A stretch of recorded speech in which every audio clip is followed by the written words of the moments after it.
Blind date disaster. The poor mechanic sat at the wrong table and met the CEO's paralyzed daughter. You're at the wrong table, but could you maybe stay for a while? Charlotte Whitmore's voice was soft, hesitant, but not afraid. Her eyes, a clear sea blue beneath soft golden curls, met Jake's with curiosity and something else, loneliness. She sat in a sleek, modern wheelchair, dressed in a pastel blue gown that looked both elegant and quietly defiant. The soft lighting of the fine dining restaurant cast a halo around her, but her smile held a quiet ache. Jake Turner froze mid-squat as he lowered himself into the chair, his work-worn hands hovering awkwardly over the linen napkin. He looked around in confusion. This is table 7, right?" he asked, holding up a crumpled paper with the number scrolled in pen. "It is," Charlotte replied, her lips curling slightly. "But you're probably not who I was supposed to meet tonight." Jake scratched the back of his neck, cheeks flushing. He was dressed in his best button-up shirt, still wrinkled from the back of his closet, and his boots, though freshly wiped, bore the unmistakable scuffs of a man who worked with his hands. "Then I guess I really am in the wrong place," he said, half standing again. Charlotte paused. "But if you don't mind sitting with me anyway, I wouldn't mind a little company." He blinked. "Really? I mean..." "It's already awkward," she added, with a dry smile. "Might as well embrace it." Jake sat down. And just like that, two strangers, both at the wrong table, began a conversation that would change everything. What neither of them knew was that fate, or a very convenient mix-up, had brought them together. Charlotte had arrived at the upscale restaurant that night for a blind date set up through a discreet, no-profile photo dating app. After years of hiding behind headlines, expectations in her wheelchair, she'd hoped this anonymous approach might finally let her meet someone who saw her, not her status or her disability. Her match, a man named Daniel G., was supposed to meet her at table 7. Jake, on the other hand, had never used a dating app in his life. His best friend, Marcus, had signed him up as a joke, filled in a fake profile, and even secured a dinner reservation using a promotional voucher he won from a radio contest. The plan was simple. Jake shows up, has a free steak, maybe meets someone interesting. What Marcus forgot to mention was that he'd accidentally or intentionally put Jake down for table 7. So when Jake arrived, scanned the room, and saw a beautiful woman sitting alone at the only open table labeled 7, he assumed the universe was being kinder than usual. And Charlotte, expecting a stranger anyway, thought perhaps her date had simply arrived unannounced. Neither of them suspected the truth. They talked not about wealth, not about jobs, not about chairs or expectations. Jake told her about grilled cheese, sandwiches, and old rock music. Charlotte shared her love for thunderstorms and vintage film cameras. They joked about the tiny forks on the table and how neither of them knew what to do with them. Jake didn't ask about the wheelchair. Charlotte didn't mention her last name. For a while, it felt like the world had melted away, until it didn't. The real Daniel appeared 25 minutes later, tall, overdressed, and oozing entitlement. He stormed over to the table and froze when he saw Charlotte. His face twisted. "Wait, you're in a wheelchair? This is a joke, right?" The restaurant fell into a sudden hush. Chairs scraped as patrons turned to stare. Even the clink of silverware paused mid-air. Charlotte's face drained of color. Her hands stiffened around her water glass. Jake slowly stood. He turned toward the man, voice calm but solid. "I'm the one sitting with her. Who are you?" Daniel sneered. I'm her date. Jake took a step forward, placing himself directly between Charlotte and the man. Not anymore. The silence deepened. Daniel scoffed, muttered something under his breath, and stormed out, leaving tension in his wake. Jake turned back to Charlotte, his expression softening. You okay? She nodded barely. You didn't have to do that, she whispered. Jake shrugged. Yeah, I did. He pulled out her chair gently and asked, Do you want to get out of here? Charlotte hesitated only a second, then nodded. Yes, very much. And as they left the restaurant, both still unaware they weren't meant to meet that night, something unspoken settled between them. The date might have been a mistake, but the connection felt real. Charlotte maneuvered her wheelchair away from the table, her fingers trembling slightly on the wheels. Jake followed a step behind, glancing back once at the empty chair where Daniel had stood moments earlier. Outside, the night air was cooler, calmer. The buzz of the restaurant faded behind them as they made their way down a narrow tree-lined path that opened up into a small city park lit by soft golden lamps. I'm sorry, Jake said, his voice low. I didn't mean to crash your night. I thought I was supposed to be at that table. Charlotte stopped by a bench and turned toward him. You weren't supposed to be, but maybe. I'm glad you were. Jake smiled, rubbing the back of his neck awkwardly. If you still want someone to eat with, I mean, I know a food truck not far from here. Grilled cheese and tomato soup. Nothing fancy, but the guy remembers your name after one order. Charlotte tilted her head. Grilled cheese sounds perfect. They walked. She wheeled. He paced beside her. When they reached the truck, Jake ordered, adding extra crispy edges. Trust me. They took their food to the park bench, steam rising from the paper cups. Charlotte sipped her soup. So, what's your story, Mr. Mechanic? Jake laughed. You already figured me out.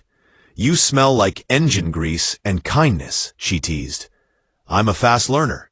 He looked down at his sandwich, then back up at her. Well, my dad passed when I was 10. Mom worked nights at the hospital. I started fixing bikes in middle school, then cars by high school. Never had much, but my little sister, she just graduated college. Full ride. That's what mattered. Charlotte's expression softened. You raised her? He nodded. Best thing I ever did. She leaned back in her chair. That's beautiful. Jake looked at her gently. What about you? Charlotte hesitated, her fingers curled slightly around the cup in her lap. 3 years ago, car accident. It was raining. I was driving. Lost control. Jake waited, silent. My lower spine was crushed. Doctors said I was lucky to live. Some days I'm not sure if that's true. Jake's eyes met hers, unwavering. I think it is. She looked away for a moment, blinking. Tonight was my first date since. I guess I thought if I hid everything, maybe someone could see me before they saw the chair. I saw you, Jake said softly. She turned back toward him, surprised. You were wearing a blue dress, hair like sunshine, telling a stranger about olives. That's what I saw. For a moment, she couldn't speak. As she reached for her drink, her grip slipped slightly. Juice spilled across her hand and lap. Oh, she gasped, instinctively pulling back. Without hesitation, Jake reached into his jacket pocket, pulled out a clean handkerchief, slightly faded, but neatly folded, and gently dabbed at her fingers. It's okay, I've got it, he murmured, his hands careful, respectful. Charlotte's breath caught. He wasn't flustered. He wasn't overreacting. He just helped. Jake glanced up at her, his voice steady. I wiped your hand because it's beautiful, not because I feel sorry for you. She froze. Something cracked quietly in her chest. Then slowly her lips curled into a smile. Not polite, not guarded, real. A quiet, radiant smile that reached her eyes. Jake smiled back, folding the handkerchief and tucking it away. They finished their food in easy silence, letting the city hum around them. As they parted later that evening, Jake offered, "I don't know what tomorrow is, but tonight I'm really glad I sat at the wrong table." Charlotte looked up at him, her eyes shimmering under the streetlight. "So am I." It began with coincidence, or what they still like to call coincidence, even after the third time. Jake was already at the corner diner when Charlotte wheeled in one misty morning, her hair tied up in a loose bun, cheeks pink from the early chill. He looked up from his coffee, surprised, and smiled like he had been waiting all along. "Let me guess," he said. "Black coffee, 2 sugars, and no pancakes because you're secretly judging me for mine." Charlotte laughed. "I never said that." "You didn't have to. It's in the eyes."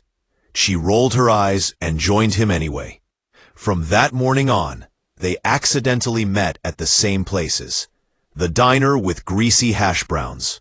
The park bench, where the hot dog cart guy remembered Jake's name. The tiny movie theater that still used reels and had popcorn butter that soaked through the bag. Sometimes, Charlotte would pretend it was a coincidence. Other times, she admitted she checked his garage window before deciding to go for a walk. Whatever it was, it felt easy. Jake never asked why she was in a wheelchair. He never flinched when she struggled with a ramp or took a little longer to get out of the car. What he did ask was, "What's your favorite smell? Do you believe in soulmates? What's something no one knows about you?" And he always listened. Really listened. Like every word she said was a treasure map. One drizzly afternoon, she surprised him at the garage with a bag of lunch and a stolen hour of her day. He was changing a tire in the rain. Sleeves rolled up, hair soaked, his voice singing along to some old country tune under his breath. She watched from the car for a minute before getting out. He looked up and grinned. "You brought food. I may love you." She smirked. "It's just grilled cheese. It's the gesture that counts." They sat under the garage awning, rain pattering on the tin roof, biting into their sandwiches and wiping their hands on napkins that didn't do much. Jake pulled off his gloves and leaned back.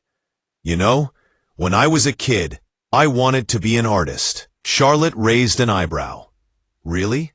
"Yeah, I used to sketch everything. Cars, trees, birds, even cereal boxes.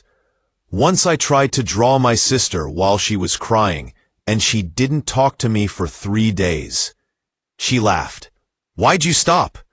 Jake's smile faded a little. "We couldn't afford the supplies.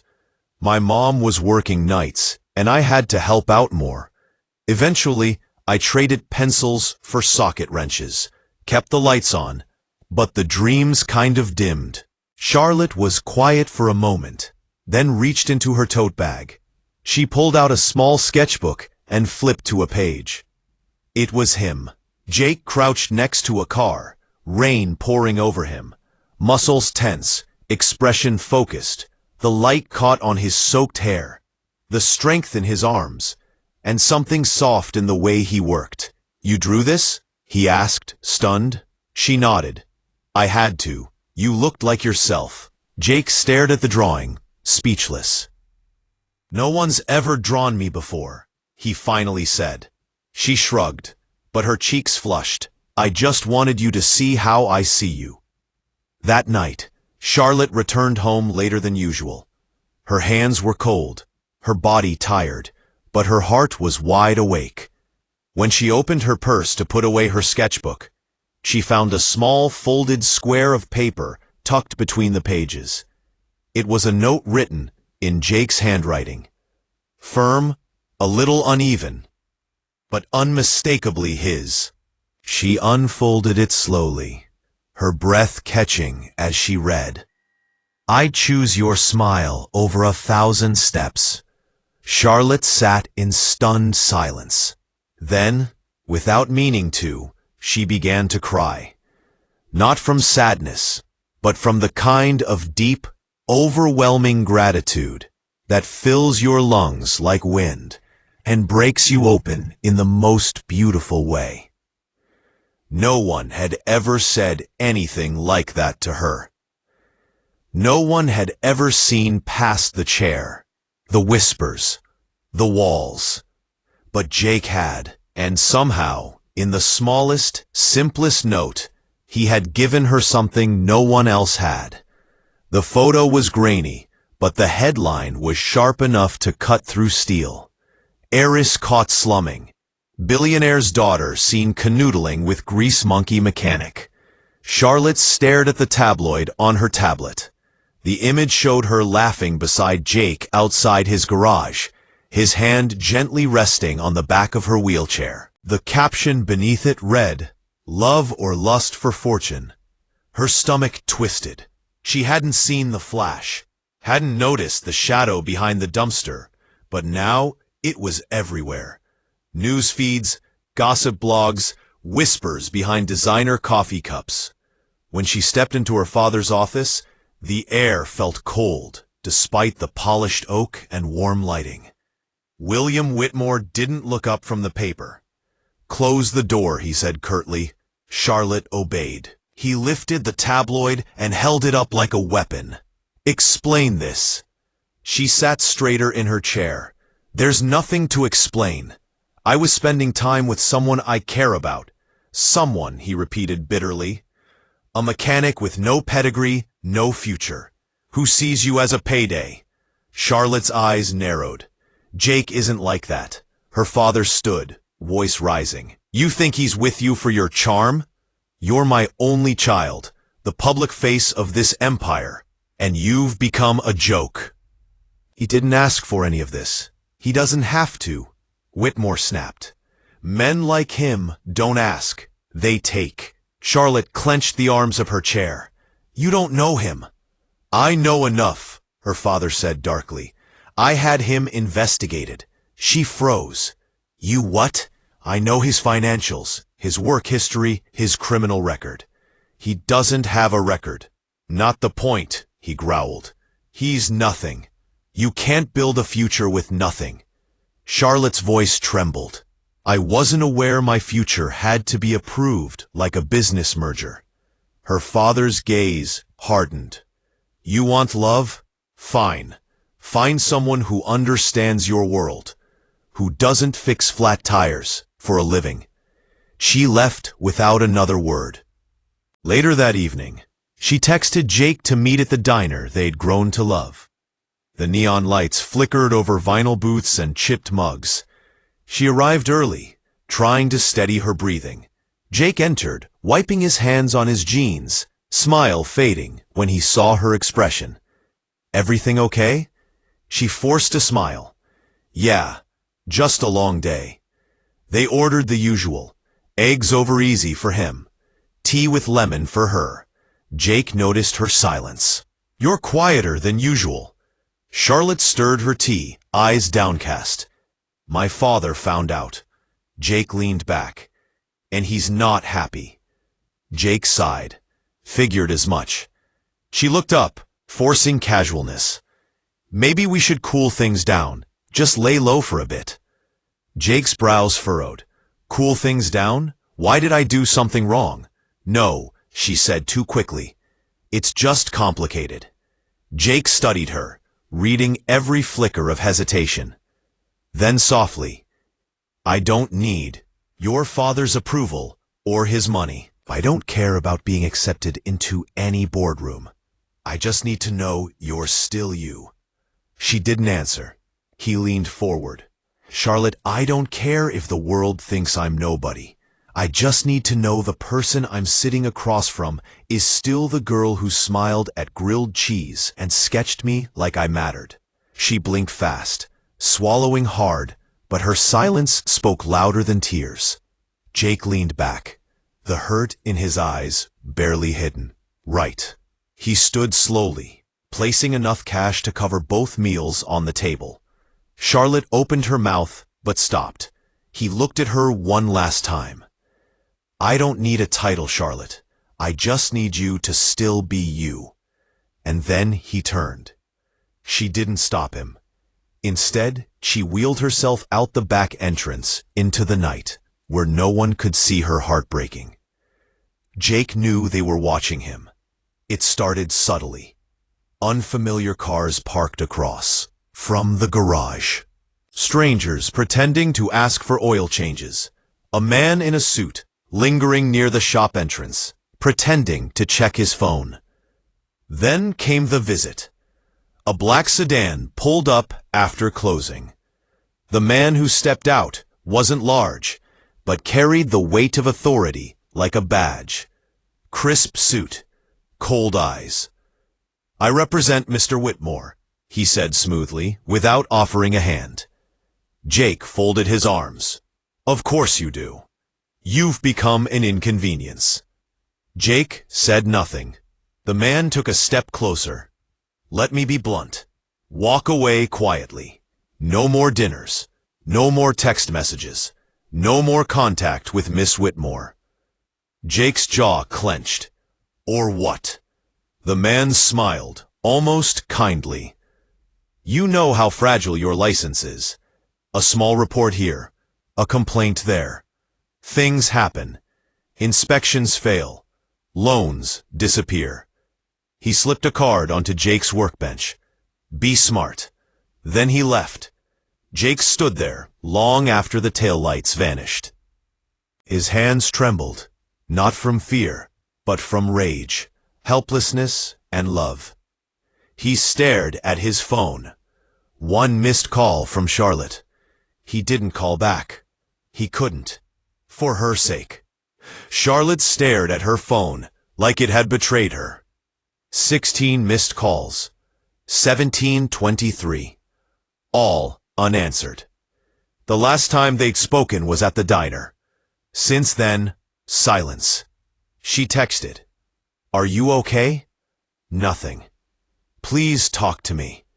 Nothing. Jake, I'm sorry. I didn't mean to push you away. Nothing. She started calling every night.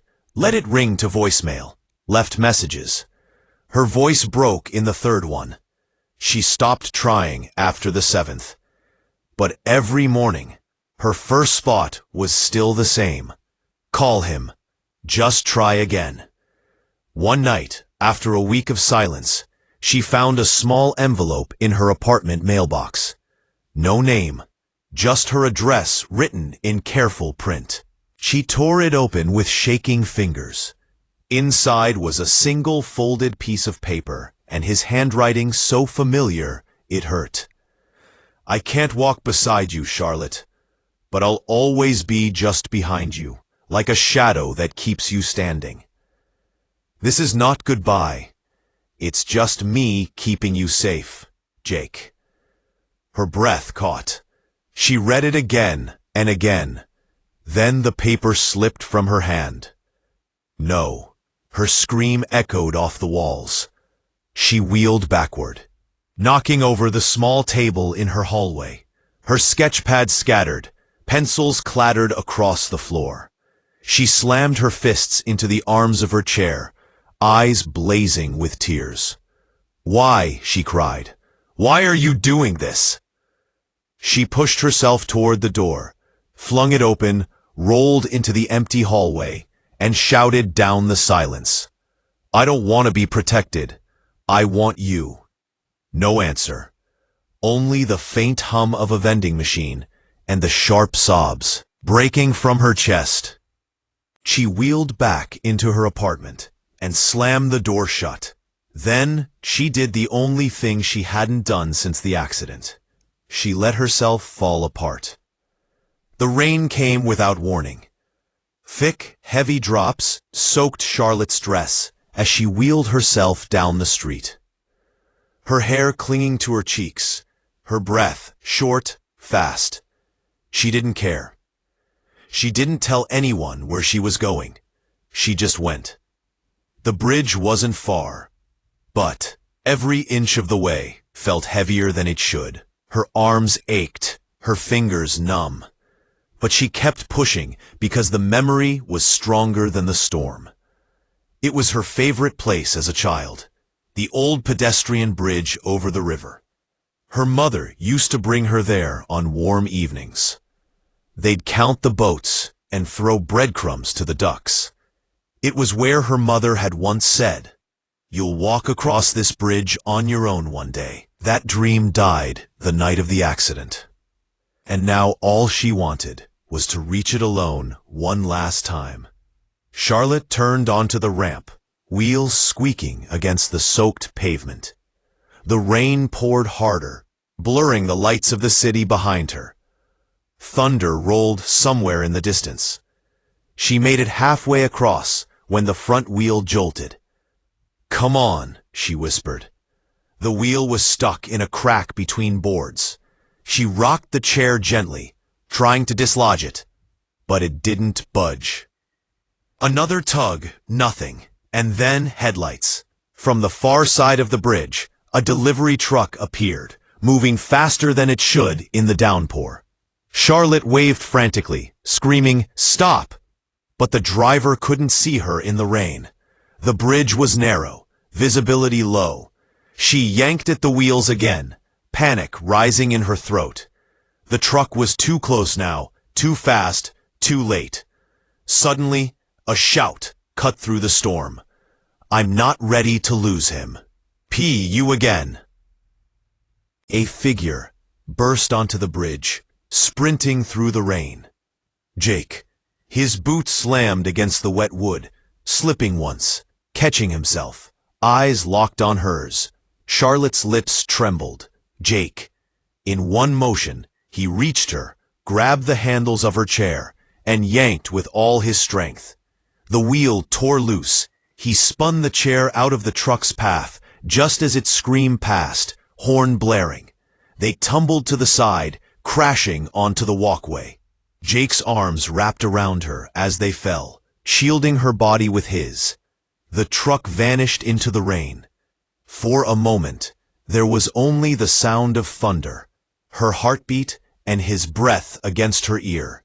Charlotte clung to him, sobbing uncontrollably. Her fists gripped his soaked jacket. "I thought," she choked. "I thought you were gone for good." Jake cupped her face, rain running down his fingers like tears. "I tried to be. Thought staying away would protect you." Her eyes searched his desperate raw. "I don't need protection," she whispered. "I need you." Jake closed his eyes. "I couldn't stop thinking about you. Every second, every breath." Charlotte leaned forward, resting her forehead against his. "Then don't leave again." "I won't." They stayed like that for a long moment, rain falling around them like a curtain, shielding them from the world. Two broken hearts, stitched together by a single impossible moment. Jake tightened his arms around her. "I love you, Charlotte." She looked up at him. "I love you too." They kissed slowly, deeply, rain mingling with tears, pain fading into warmth. And somewhere deep in her chest, the weight began to lift. The Whitmore estate was quiet when Charlotte returned. The rain from the night before had passed, leaving the garden glistening under pale morning sunlight. She rolled through the marble entryway, her wheels echoing softly against the tiles, past portraits of her ancestors, men in suits, women in pearls, none of them smiling. At the top of the stairs, her father's study door was open. He sat at his massive desk, scanning papers, as if the headlines about his daughter hadn't caused a corporate media storm just days ago. Charlotte entered, her hands calm but firm on the wheels. William Whitmore didn't look up. "Did you enjoy your walk in the rain?" he asked dryly. "I came to talk," Charlotte said evenly. He finally glanced at her, eyes cold, jaw set. "If it's about that mechanic again, then don't waste your breath." She met his gaze without flinching. Jake Turner is the man I love. His mouth twitched with disdain. A man with no pedigree, no class, no vision. You think that's love? You've been manipulated, Charlotte. No, she said, voice sharpening. I've been seen, heard, respected. Things I haven't felt in this house for years. William stood walking around the desk, towering over her as if to intimidate. But she didn't shrink back. I've built everything you have, he said. The life you live, the name you carry. It was earned through sacrifice. I won't let you throw it away for someone who doesn't belong in our world. I don't want your world, Charlotte said, trembling with the force of truth. Not if it means choosing between you and my happiness. You'd leave the company? He asked, stunned. Charlotte nodded slowly. Yes, if you can't accept Jake, I will step away from Whitmore Properties. I won't live under your control anymore. The air went still. A door creaked open behind them. Jake stood in the doorway, his hands clean, shirt pressed, but his eyes betrayed the nerves beneath. Mr. Whitmore, he said, stepping inside, voice low but steady. William stared at him with contempt. You've got nerve. Jake nodded. Yes, sir, I do. He walked forward, stood beside Charlotte, then gave a respectful bow of his head. I'm not here to ask for your blessing, he began. I know you think I'm not enough for her. And maybe in your world, I never will be. I don't have the right last name. I fix cars. I take night shifts. My hands are always dirty. He paused, glancing down at Charlotte with softness in his eyes. But I love your daughter with everything I have. I don't want her money. I don't need her name. I just want to stand beside her and give her the kind of life where she never feels small again. Charlotte blinked back tears. Jake turned back to her father.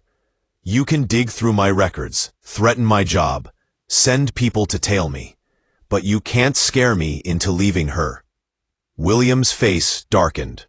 You think that's courage? Jake met his gaze. No. That's love. There was a silence heavy with pride, fury, and something unspoken. Charlotte reached for Jake's hand. You once told me to find someone who would fight for me. He just did. William looked between them, eyes sharp but unreadable. He didn't speak, didn't nod, didn't forgive, but he turned slowly and walked back behind his desk.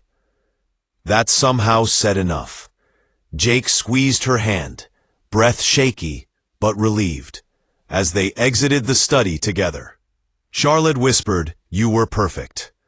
Jake smiled slightly. I was terrified. She leaned into him. I've never been prouder of anything in my life. And for the first time since her mother's passing, Charlotte felt truly free, because she wasn't just choosing love, she was choosing herself. 6 months later, the backyard behind Jake's garage looked nothing like it had ever looked before. Where there were usually scattered tires, rusted tools, and old car parts, now stood folding chairs, strings of fairy lights, wildflowers and mason jars, and a makeshift altar crafted from salvaged wood and old metal Jake had polished himself. It was simple, it was imperfect, but it was theirs. The guests were a mix of worlds that never would have met before. Mechanics in rolled-up sleeves, friends from the neighborhood, a few of Charlotte's college classmates, and surprisingly, a handful of men and women in tailored suits from the Whitmore corporate office. But the only two people anyone was truly watching were standing at either end of the grassy aisle.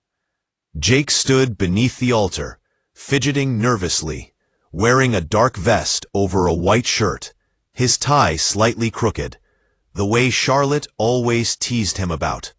And then the music began. Charlotte appeared from behind the garage, holding tightly onto a silver frame walker.